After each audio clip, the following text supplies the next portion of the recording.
Have you ever wondered why children do not look exactly like their parents, or why some siblings look so different from each other?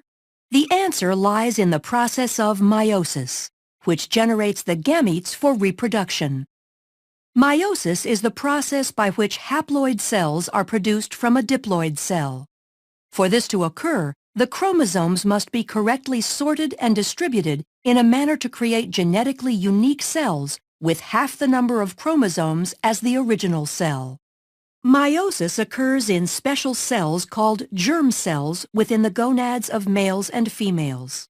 For the successful reduction in the number of chromosomes to occur in the new haploid daughter cells, 2 rounds of divisions are necessary.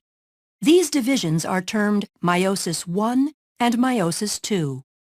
Although the processes of mitosis and meiosis look similar, there are a few major differences. One obvious difference is that mitosis results in 2 diploid daughter cells, and meiosis results in 4 haploid cells. As in mitosis, meiosis begins after a cell has successfully completed the G1, S, and G2 stages of interphase.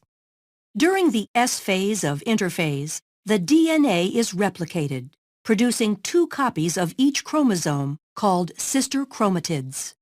The paired centrioles in the cytoplasm duplicate and begin extending microtubules that will form the meiotic spindle. Sister chromatids remain attached at the centromere and condense as the cell enters prophase I of meiosis. Up to this point, the cell looks similar to mitosis, but 2 events occur in meiosis that do not occur in mitosis and lead to genetic diversity. The first event occurs during prophase I, when homologous pairs of sister chromatids lie side by side in a process called synapsis, forming a tetrad or bivalent. The homologous chromosomes share similar, but not necessarily identical genes. Once this structure is formed, the second event, called crossing over, can occur.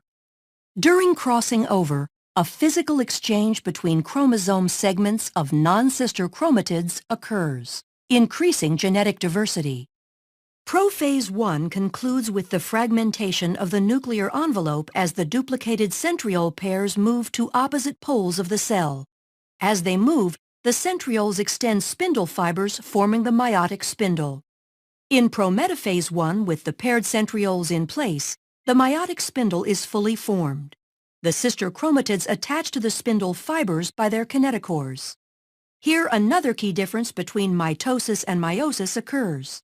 Because of synapsis and crossing over in meiosis, homologous chromosomes remain aligned, so that a pair of sister chromatids is attached to only one pole by the kinetochore microtubules. In mitosis, each sister chromatid is attached to a spindle fiber. The fibers originate from opposite poles. During metaphase I, bivalents randomly align along the metaphase plate. Due to independent assortment, this alignment is random and adds to genetic diversity. In anaphase I, the homologous chromosomes separate and move toward opposite poles. Meiosis I ends with telophase I, when the chromosomes decondense and the nuclear envelope reforms. Cytokinesis separates the cytoplasmic material, and the 2 daughter cells are separated by a cleavage furrow. Since the final product of meiosis I is 2 haploid cells, meiosis II begins without the chromosomes going through another round of DNA replication. Centrioles again duplicate and begin moving to opposite poles of each cell. In prophase II, the sister chromatids condense while the spindle starts to form as the nuclear envelope disappears. In prometaphase II, the sister chromatids attach to the spindle by kinetochore microtubules, with sister chromatids attached to opposite poles. The spindle aligns the sister chromatids along the metaphase plate during metaphase II.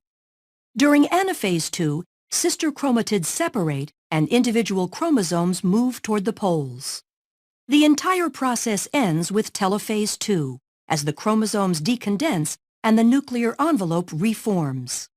Cytokinesis occurs and cleavage furrows separate the 2 daughter cells into 4 haploid daughter cells. The haploid daughter cells will specialize into gametes, either sperm or egg. These fuse in fertilization to form a zygote, which will grow into a child. The child receives half its chromosomes from its mother and half from its father. Because men and women produce millions of gametes, and the selection of gametes in fertilization is random, this contributes to genetic diversity.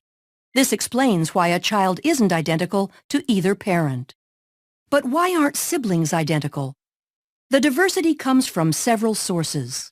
In prophase 1, non-sister chromatids can exchange DNA through crossing over, increasing the genetic diversity of individual chromatids. In addition to crossing over, in metaphase 1, the pairs of homologous chromosomes align independently along the metaphase plate and sort independently into the daughter cells. This process, called independent assortment, produces 4 genetically distinct haploid gametes. As the total number of chromosomes increases in an organism, the number of genetically distinct gametes increases by 2 to the nth power. This means an organism with n equals 3 can produce 8 unique gametes. For humans where n equals 23, there are 2 to the 23rd power unique gametes formed, or over 1 million different possible combinations. The combination of independent assortment, crossing over, and the random pairing of gametes during sexual reproduction increases genetic diversity and explains why a child will not look exactly like his or her parents or siblings.